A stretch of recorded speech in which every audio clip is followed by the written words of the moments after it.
అమరావతికి ఐఐటి నిపుణులు మరొకసారి రాబోతూ ఉన్నారు. ఇది తాజా అంశం. మద్రాస్ ఐఐటికి చెందిన నిపుణులు 12వ తేదీన రాజధాని అమరావతికి రాబోతున్నారు. ఒక రోజు పాటు పూర్తిగా క్షేత్రస్థాయిలో పర్యటించి ఐకానిక్ టవర్స్, శాశ్వత హైకోర్టు పునాదులు పటిష్టతను పరిశీలించబోతున్నారు. కట్టడాల నమూనాలు పరిశీలించి ఖరారుకు సంబంధించిన సిఆర్డీఏ, ఐఐటి మద్రాస్ మధ్య గత తెలుగుదేశం పార్టీ హయాంలోనే ఒప్పందం జరగడం, 5 టవర్లు శాశ్వత హైకోర్టును రాఫ్ట్ ఫౌండేషన్తో నిర్మిస్తుండడం, 2019లో అధికారంలోకి వచ్చిన వైకాపా అమరావతి నిర్మాణాన్ని గాలికి వదిలేయడం, దీంతో ఈ నిర్మాణాల పునాదుల్లో 5 ఏళ్లలో భారీగా నీరు నిలిచిపోవడం, కూట ప్రభుత్వం అధికారంలోకి వచ్చిన తర్వాత గత ఏడాది professor Mohan Prasad, professor Shobhadeep Banerjee, professor Radhakrishna, G Pillai నేతృత్వంలో బృందం పర్యటించడం, పునాదులు పూర్తిగా నీటిలో మునిగిన సమయంలో పడవల్లో పరిశీలించారు. ఐరన్ కాంక్రీట్ నమూనాలను తీసుకెళ్లి వీటి సామర్థ్యాన్ని పరీక్షించారు. వీటి సామర్థ్యాన్ని, నిర్మాణాలు పటిష్టంగానే ఉన్నాయని తుప్పుపట్టి నినపచవులు రాళ్లకు రసాయన తాపడం చేసి నిర్మాణ పనులు కొనసాగించని తమ నివేదికలో సూచించారు. గత ఏడాది డిసెంబర్ పునాదుల్లో నీటి తోడివేసే ప్రారంభించారు. దాదాపు 50 రోజుల పాటు ఈ ప్రక్రియ కొనసాగింది.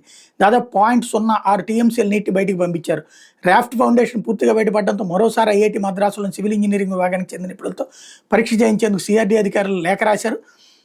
ఈ నిర్మాణాల టెండర్ల ప్రక్రియ కూడా పూర్తయింది. ఐకానిక్ టవర్లకు పిలిచిన 3 ప్యాకేజీలో 1, 2 టవర్లను Shapoorji Pallonji, 3, 4 టవర్ను L&T, GAD టవర్ను NCC సంస్థ దక్కించుకుంది. శాశ్వత హైకోర్టు పనులు ఎన్సీసీకి దక్కాయి. ఈ సంస్థలు క్షేత్రస్థాయిలో సన్నాహక పనులు ప్రారంభించాయి. అడుగును నీటిని తోడేశాయి. మేటలు వేసిన బురదను తొలగించాయి. ఈ నేపథ్యంలో ఐఐటి నిపుణుల బృందం రాబోతుంది. భౌతికంగా పరిశీలించడంతో పాటు కాంక్రీట్ నిర్మాణాలకు సంబంధించిన కోర్ కటింగ్ పరీక్షతో పాటు ఇనపరాడ్ల నమూనాలను తీసుకెళ్లి పరీక్షించబోతుంది.